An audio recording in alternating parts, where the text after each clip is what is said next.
Yes, sir. It's your boy B Hayes. We back with another one, guys. So, how to make 10x of your money back with AMC. So, let's go ahead and jump right into it, guys. And you can implement and use this strategy for GME, AMC, or any other security that allow this with their security. So let's go ahead and jump right into it. So anyways, guys, exactly what you want to do is, before we get into it, this is not financial advice. I'm not a financial advisor. I'm just letting you know what your boy Hayes is doing. And also know that this is not a guaranteed way you're going to make 10x your money back. But the possibility and the probability is so high that, it could be that for you. So anyways, let's go ahead and jump right into it. And exactly what you should do is, guys, is options. The reason I'm making this video is because one of the supporters of the channel reached out to me, asked me my opinion if I think she should buy options contract for AMC. And I told her, and if so, she was like, what price should I buy it? When should I buy it?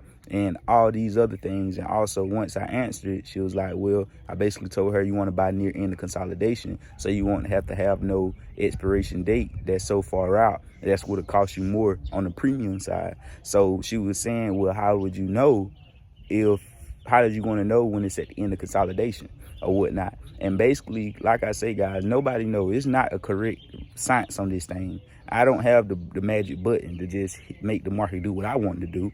They in control of that. But with intellect, knowledge, and experience of the market, and also using certain indicators like the volume, the data on the volume, price action, which is going to be the main one, using that intellect to know, well, I see crazy price action happening. When you see crazy choppiness, if as I'm talking about it, you may recall in your memory, you seen AMC wake up one morning, shoot up $1 like it was ready to go ballistics. Then the next thing you know, it shoot down $1. Crazy market activity, right? And then the next few days you see it do that again. It shoots up like a bat out of hell, and then next thing you know, it shoot down like a bat out of hell. That right there is an indicator that we're nearing the end of consolidation period. Because usually before all that, AMC had just been bleeding,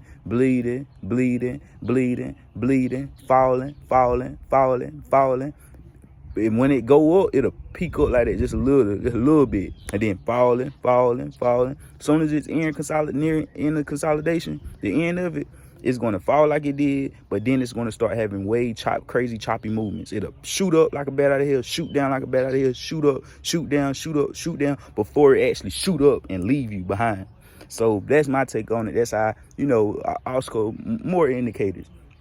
It's more indicators than that, but you just use them, compound them, put them all together, and come up with your conclusion at the end of the day that give you your intellect skills to know whether or not it's ending the near consolidation or not.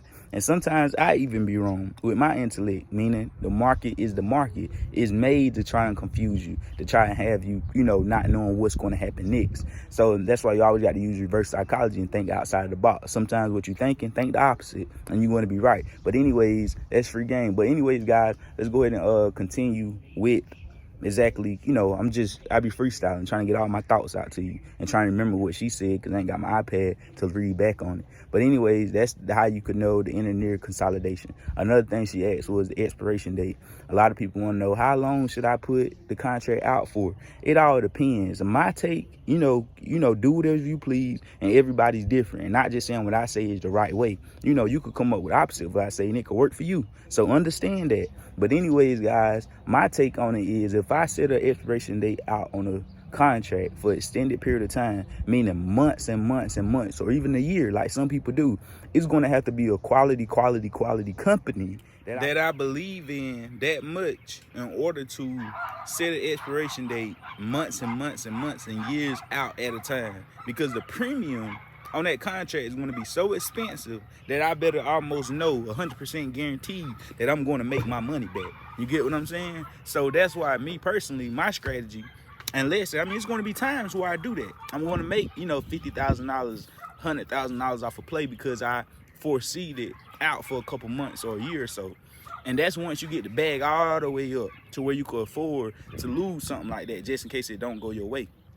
So my thing is, with smaller companies, more riskier plays, meme stocks, or stocks that haven't really proved themselves, I'm going to definitely play it as in, like, if Walmart, Tesla opportunity was to come up now, like Tesla opportunity is approaching, if it come down to the high 100s, around $180, $190, that'd be a good option contract to go ahead and put out. And you won't have to put it out for a longest extended period of time, because Tesla's already down near 50%. So it's going to jump back 20-30% with ease. So that's going to come way faster than waiting if Tesla was already at its peak and waiting for it to go up another 20-30%. That would take a little more longer to wait than for it to get back. So it all depends on the perspective of it. So don't take what I said and run with it, and not knowing that it's a different motion behind certain situations. Because even though I just said I want to do it with quality companies like Tesla or something, but you might see me doing it with Tesla next week. Tesla's in a different realm than the other stocks I was speaking on in that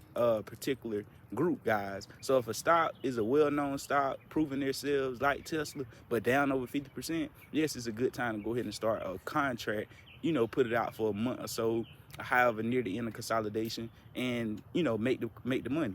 But anyways, guys, my thing with AMC is, like I was telling her, I would aim small, miss small. Meaning I put a couple $100s up, because the contract's so cheap, you'll be able to own a lot of shares, hundreds of shares. For about $300, you probably could control 500 to 500 to 600 shares. For $600-700, you could control 1,000+ shares of AMC. So that's like controlling $30,000. So you'll be able to make, if that AMC jump, it's going to jump 10-15% in a single day, and that's going to be like 600-700% return on the option side. And think about if you put 1,000 in and you make 600-700%, that's $6,000 to $7,000.